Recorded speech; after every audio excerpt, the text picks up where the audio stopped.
We were promised, as you know, the call would come to us at 4 o'clock. It's now 10 minutes after 4.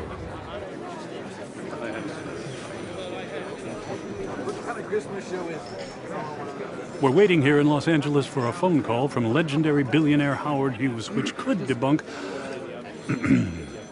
We're waiting here in Los Angeles for a phone call from legendary billionaire Howard Hughes, which could debunk a writer's claim that he's written an authorized autobiography of Hughes, and that Hughes is in a permanent state of dementia. The location of Howard Hughes still a complete mystery to us. Warren Beatty's rise to fame and subsequent departure from the limelight have gently become the stuff of Hollywood legend. The sort of thing that could only happen to the demigods, half light, half flesh, who stand tall on our movie screens.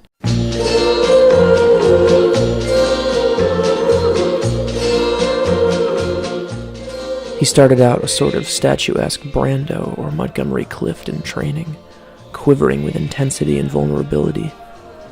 But he wanted to be more than just a pretty face.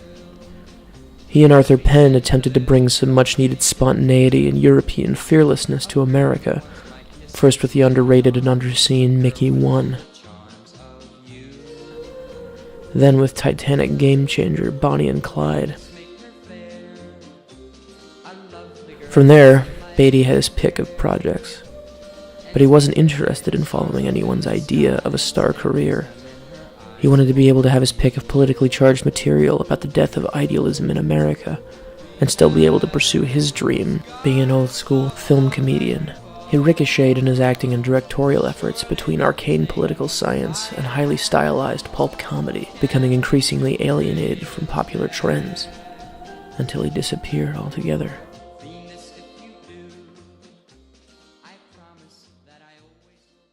When Beatty resurfaced last year with the box office disappointment Rules Don't Apply, which only found favor with a tiny group of committed critics, it was obvious why he'd chosen Howard Hughes as his subject. Both had become recluses, at least by Hollywood standards. Ah, Mr. Hughes. I recognize you from your pictures. I'd like to thank you. Thank you for my acting classes, thank you for my ballet classes, thank you for the house, thank you for the paycheck, and thank you for the chance to become a star.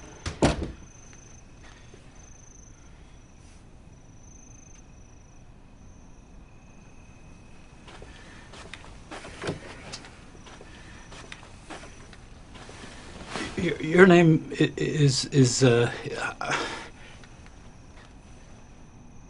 Beatty was granted the opportunity to do whatever he pleased until the system changed beneath his feet, and his brand of anarchic comedy had become obsolete. By the time he accidentally orchestrated a coup at the Oscars, many people unfamiliar with his legacy were willing to write him off as a relic. Rules Don't Apply was just further proof that he was out of touch. The truth, as usual, was more complicated than most people felt like grappling with. Do you realize that your drug addiction not only makes you more constipated, it makes you crazier? That since no one who works for you, including me, will put their job on the line to try to keep you from killing yourself, that maybe your wealth isn't always the best thing for your health.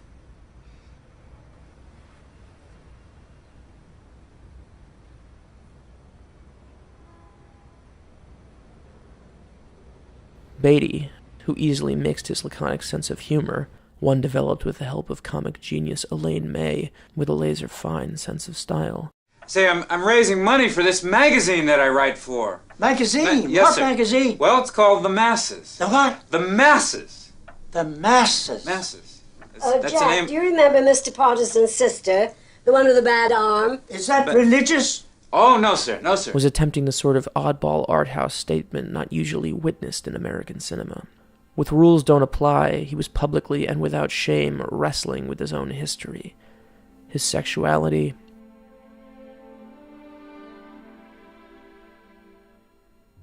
his failing body,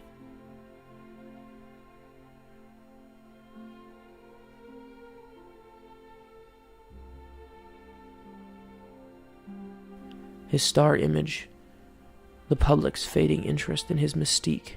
Mr. Hughes, the American people want to know if someone is making a profit on a plane that can't fly. Senator, I have come here to testify of my own free will.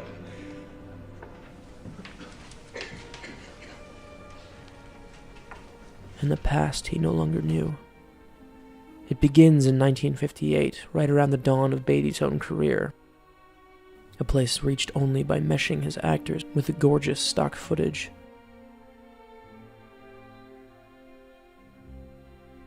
The film is filled with doubles, communication with images and recorded voices, and appointments never kept. Beatty is obsessed here by the moments he's lived wrong, the ones he can't get back. What's in those bottles? That's water. From Maine. Water. From me.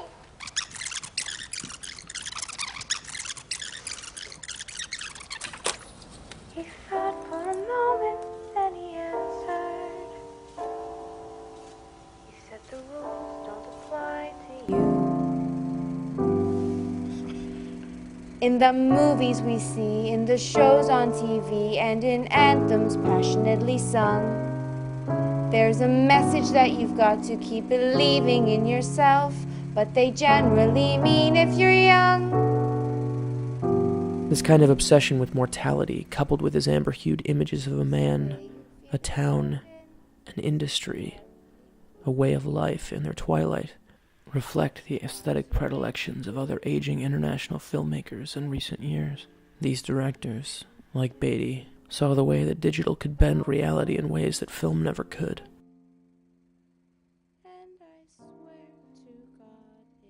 It was theirs to step through, now that they were in the autumn of their lives.